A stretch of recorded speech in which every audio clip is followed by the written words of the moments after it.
Have you ever really thought about why your morning coffee costs what it does, or what goes into a company's decision to hire a new employee? Well, the answers are all part of this kind of hidden operating system that runs our daily lives, and it's called microeconomics. Welcome to Quick Course Digest. Today, we're diving headfirst into microeconomics. We're going to go on a pretty rapid-fire journey through the core ideas that explain, what makes individuals and businesses tick, and how they all interact out there in the marketplace. So here's the game plan. We'll start with the absolute basics of how markets work, and then we'll get into the nitty-gritty, the real-world strategies companies use to get ahead. After that, we're going to see how these exact same concepts play out in the job market. Then we'll take a look at what happens when markets just break. And finally, we'll talk about what, if anything, we can do to fix them. It's a story that really builds from these simple models to the incredibly complex world we all navigate every day. All right, first up, markets. And here's the most important thing to get right off the bat. Not all markets are created equal, not even close. You can think of them as existing on a spectrum. And what really defines where a market falls on that spectrum is competition and ultimately power. Let's just look at the two polar opposites. On one end, you've got what we call perfect competition. I want you to picture a gigantic farmer's market. You've got hundreds of farmers, and they're all selling basically identical oranges. No single farmer can decide, hey, my oranges are worth $5 today. Nope. The market sets the price, and they are all price takers. Now, on the complete other end of the spectrum, you have a monopoly. Think about your local water company. They're the only game in town.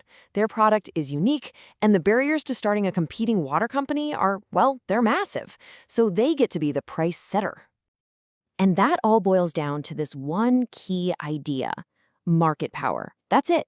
This is the fundamental difference between that farmer and the utility company. The more unique your stuff is, and the fewer people you're competing against, the more power you have to name your price. Honestly, this one concept explains so much about the prices we pay for just about everything. Of course, in reality, most businesses we interact with live somewhere in what I like to call the messy middle. This is where you find monopolistic competition and oligopolies. And this is where things get really interesting because it's all about strategy, branding, and some seriously clever competition. The main weapon of choice in this messy middle is something called product differentiation. Just think about the breakfast cereal aisle at the grocery store. I mean, you have dozens and dozens of brands, and at the end of the day, they're all selling processed grains in a cardboard box, right? But they fight to convince you that their box is different. Better flavors, cooler mascots, a more appealing brand story.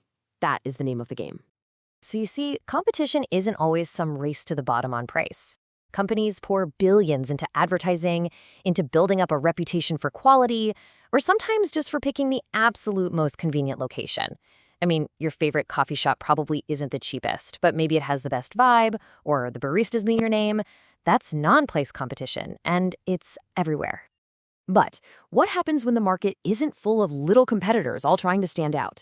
What happens when it's dominated by just a handful of absolute giants? Think about cell phone carriers, or credit card companies, or global search engines.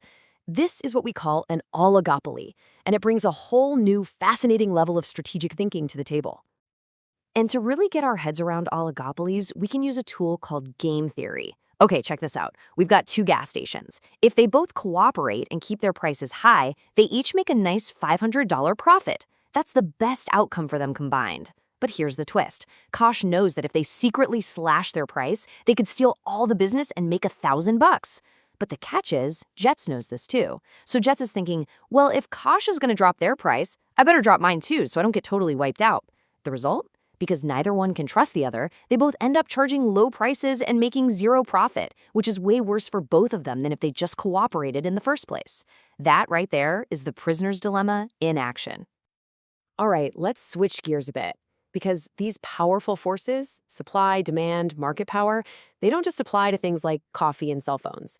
They also apply to us, to people in our jobs. The labor market is, without a doubt, one of the most critical markets in our entire economy. Hey, remember the monopoly where there was only one seller? Well, a monopsony is basically the mirror image of that. It's a market with only one buyer. And when we talk about labor markets, this is your classic company town scenario, where one massive factory or one huge hospital is the only major employer for miles and miles. And that gives that one company an incredible amount of power over wages.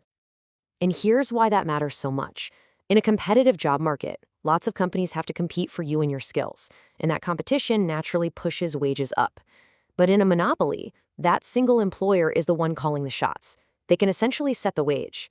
And since their goal is to maximize their own profit, they will almost always pay lower wages and hire fewer people than you'd see in a healthy competitive market.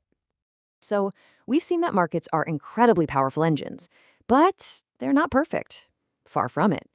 Sometimes everyone pursuing their own individual self-interest can actually lead to a result that's really bad for society as a whole.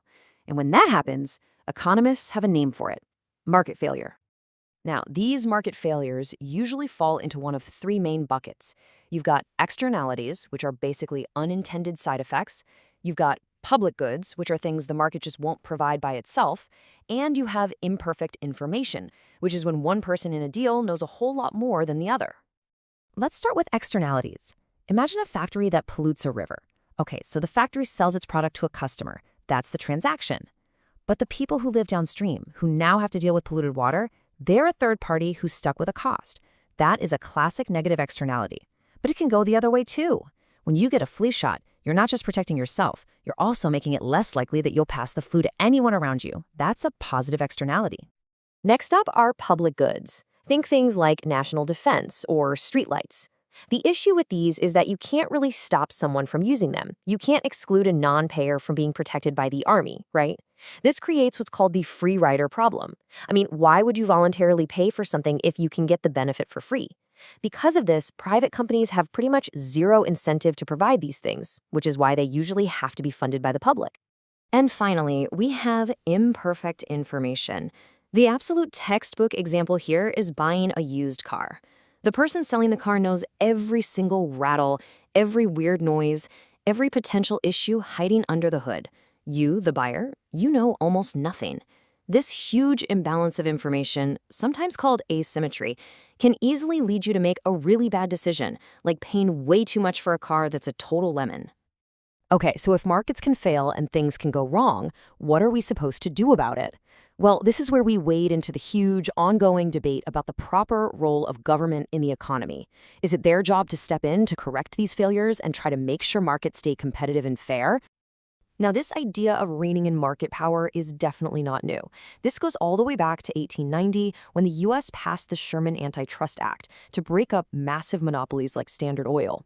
And more laws followed after that, creating powerful agencies like the Federal Trade Commission, whose job is to police this kind of anti-competitive behavior. So, for those other market failures, what can governments do? Well, they've got a whole toolkit they can use. They can put a tax on things that cause negative externalities, like pollution, to make them less attractive. They can offer subsidies for things with positive externalities, like vaccines or education, to encourage more of it.